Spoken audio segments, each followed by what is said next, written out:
thing I get a lot of calls on is how do you wire a Rotax two-stroke engine? Can you spend a couple of seconds here with me and just go absolutely. Okay, so what do we got here? We got a 503? We got a standard new 503, and this is your normal hookup that you have with it, and your receptacles to this is with the comes with the engine to put on the other lines to plug it up. Your regulator rectifier, depending on which regulator rectifier you want, but now this is the one with the fins. What's the reason they have the ones with the fins? This has got the coolant. This is what they call the three-phase regulator rectifier. And that would normally be used on a dual ignition engine because of the high capacity? That's correct, yes. And it doesn't require a load like some of the older ones did. And I prefer to use it over the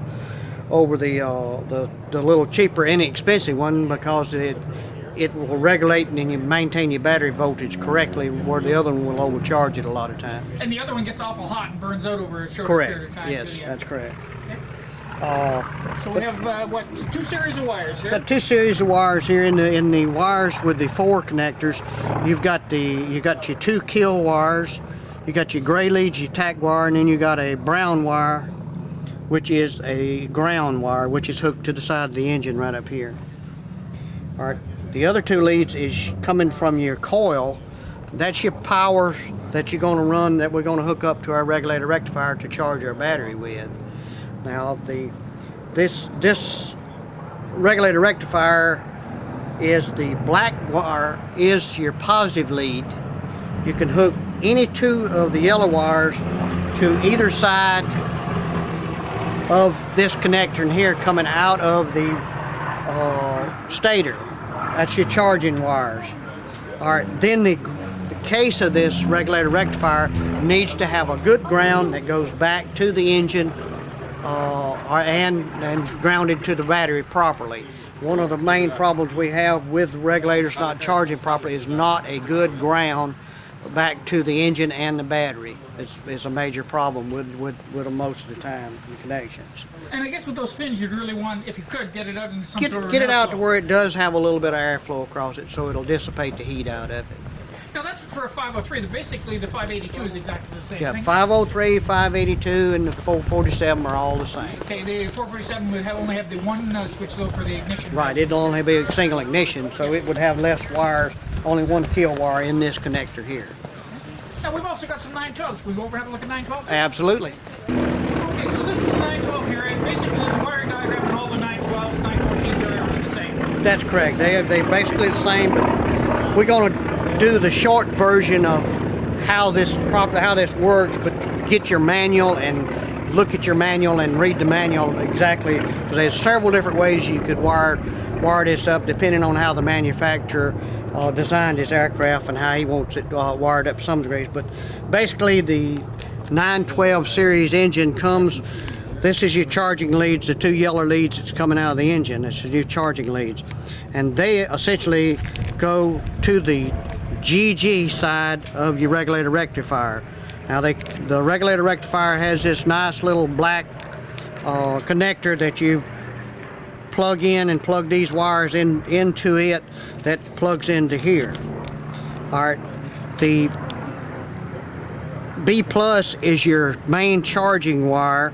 That's your hot wire that's going to your battery, and you need the proper fuse and stuff in it. And the R, you just use a jumper wire over from the R to the B. The L on this regulator rectifier is if you use a lamp to show whether or not if it's charging or not. And the C side is the voltage in your battery. When you cut your master switch on, the C is powered up at that time. If the C does not get powered up, then the regulator will not sense battery voltage or what it's going to need to charge with, so it won't charge at that point. Okay, and tachometer wise, how do we get into the tachometer? Tachometer on the standard on the 4-stroke, you have the 2-tack lead, which is one of the trigger coils, same as your trigger coil that is triggering the engine, except it's picking up a signal from it that goes to your tachometer and it plugs in. Those are AC currents. It's not polarity sensitive one way or the other. Most tacks, usually you run one lead to the sender on the tack and take the other lead and go to ground with it on most tack applications. ignition switch then? Our ignition switches on the new engines that are coming now are a little bit trickier than the older engine was. In your new engine, you will have two little bitty plugs that will come with it.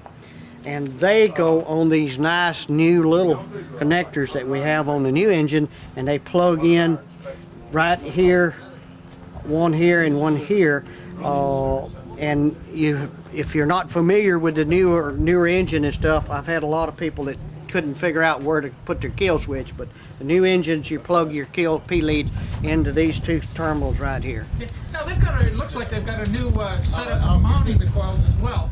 Stops all the shaking motion. The new engine has all of this has got a stainless steel mount, and they solidly mount now. They got different leads coming out of the SD boxes that are a lot harder. We used to have some problems with them breaking right at the box itself when it shook, but they've pretty much eliminated all those problems that we used to have with the wires breaking at that point. And these are internally grounded for the box, and you have one lead from each box that goes over in ground instead of a wire coming from each coil like we've had before.